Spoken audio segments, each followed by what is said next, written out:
Hey, what is up guys? Welcome back to Life on the Wrist. Hope you all are doing well today.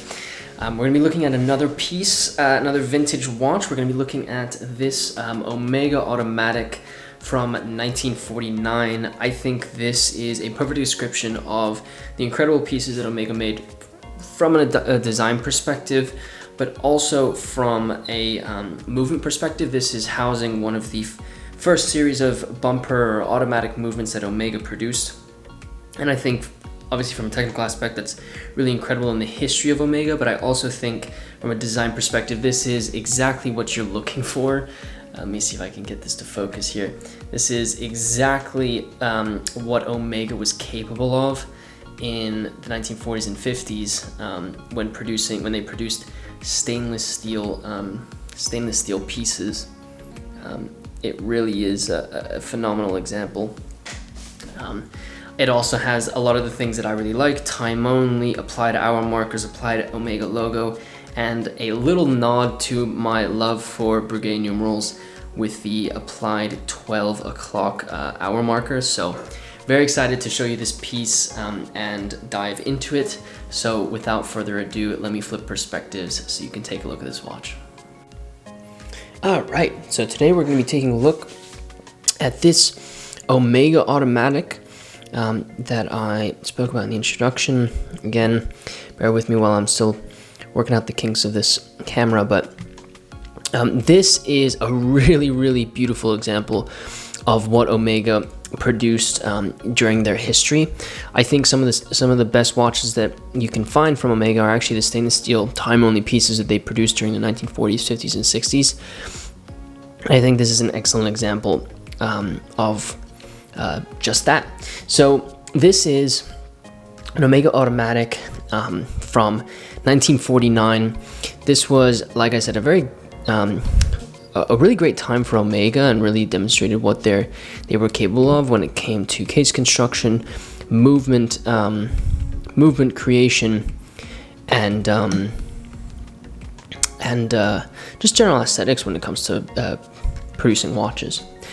This watch, as you can see, is a stainless steel watch from Omega, 35 millimeters in diameter with 18 millimeter lug width. One of the things that really stands out about this piece is if you take a look at the lugs, you can see they extend quite far out on the case. And so that is actually advantageous if you are looking for a watch that is on the vintage side of things, produced in the 1940s or 50s, but you want it to sit maybe a little bit larger on your wrist, because 35 millimeters doesn't fit you now. 35 millimeters for me fits quite nicely, but perhaps it doesn't fit your wrist as well.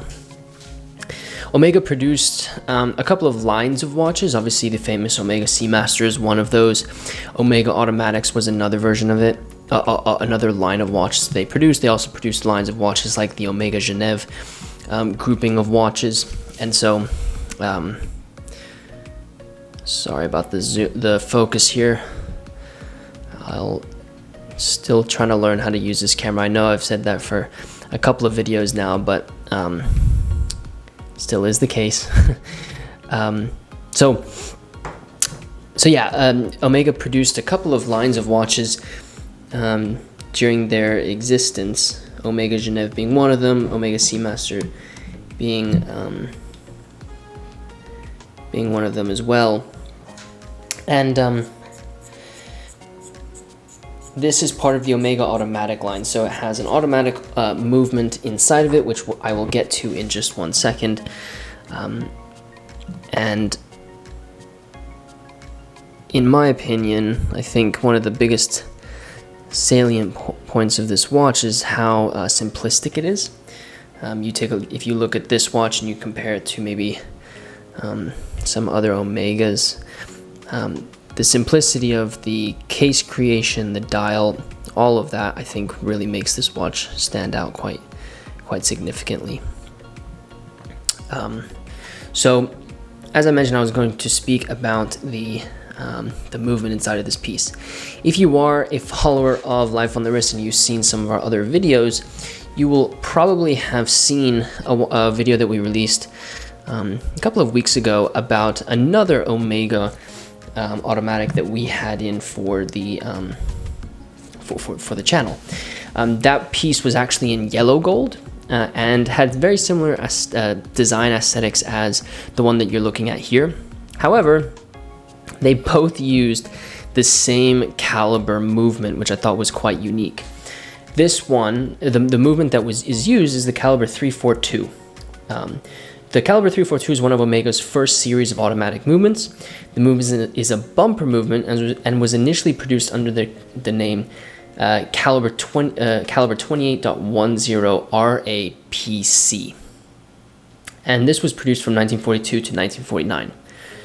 Throughout this time, Omega introduced some other calibers that were used, namely the 330 series of movements, which included the 3320, which was used in some of the first Omega Seamasters from 1947 to 1948.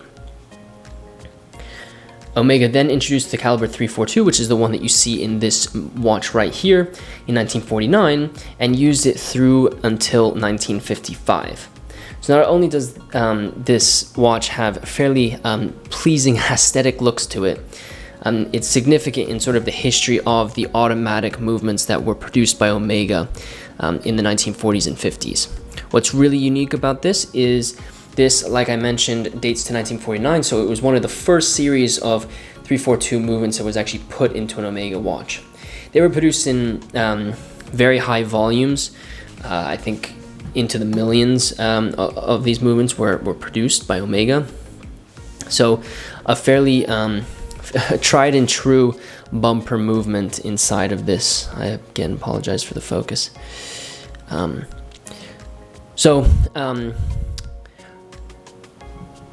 Pretty cool movement. You can see a sub-seconds at 6 o'clock there, with a cross hash for telling the time. Very simple sword hands that you see on the dial of this piece, and then applied hour markers and that 12 at 12 o'clock. The 12 at 12 o'clock is actually something that I am absolutely in love with. I'm a huge fan of Breguet numbers, and the applied 12 there really hits home with sort of my general aesthetic of what I look for in watches. The dial has faded nicely into sort of like a cream tone, which I think looks really nice with the applied hour markers and Omega logo. A really beautiful example. The watch actually comes on this stretch bracelet, which was pretty popular during this time. You can see it actually tapers really nicely to where the watch is, and then tapers down to sort of where it's going to sit on your wrist like this, which makes when a stretch bracelet does that, it actually fits a lot more comfortably, instead of being sort of the same size throughout the whole bracelet. But I mean, if you look at this piece on this strap, I actually think it looks much more beautiful on a leather strap, especially something that's sort of like this light brown color. I think it matches the dial quite nicely, makes the watch a little bit more, at least the dial of the watch a little bit more obvious to the viewer. So a really nice example. I'll put on this piece so you can see it on the wrist here. I'm taking off a Le Coultre Master Mariner. Let me get the focus going here so you can see this piece as well. Of course, when I want the focus to work, there we go. You can see Le Coultre Master Mariner 1200 series. Then we can put this Omega automatic on the wrist so you can see how it fits. The strap that I have on is from Strapco. It's a nice example, but you take a look at what this watch looks like on the wrist, you really are looking at something that's quite beautiful. If I can just get the focus going, there we go. So you can see, fits really nicely on the wrist. 35 millimeters, as I mentioned. The lugs are extended a little bit, which is quite nice. Allows it to fit a little bit larger on the wrist. Quite thin, even though it has a bumper movement on it. Isn't intrusive or feel like you're wearing a UFO. So a really nice example of a watch. As I mentioned, this strap is from Strapsco. I can get a quick focus here if you'd like to see it. There you go. Really nice combination actually with this Omega. I think it fits the general aesthetic of the piece really nicely, and does the dial justice, which I think is a big distinguishing factor for this piece. So as I mentioned in the beginning of the video, there will be an article about this piece. If you want to check out our website, you can read more about it, and obviously we'll have a description of the watch and more technical information about the movement, so feel free to check that out. It is available on our store if you are interested in seeing pictures of it.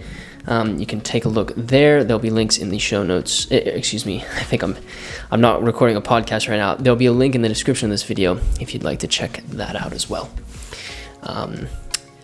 Yeah, with that said, let me flip perspectives so we can close out the video.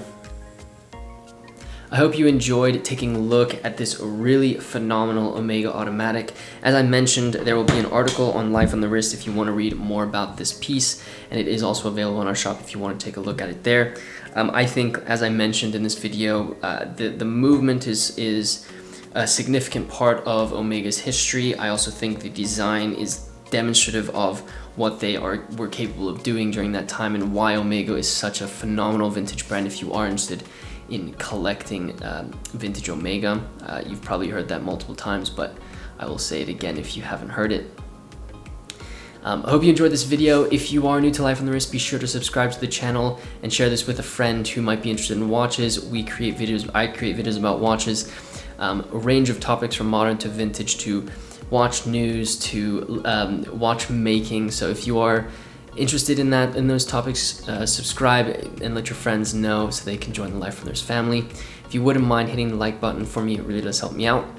And let me know in the comment section below what you think about this Omega automatic. I'd love to know what you think of this one compared to the yellow gold Omega automatic that we covered a couple of weeks ago. Same movement, very similar design aesthetics, but just a little bit different. And with that said, thank you so much for watching this video, and until next time.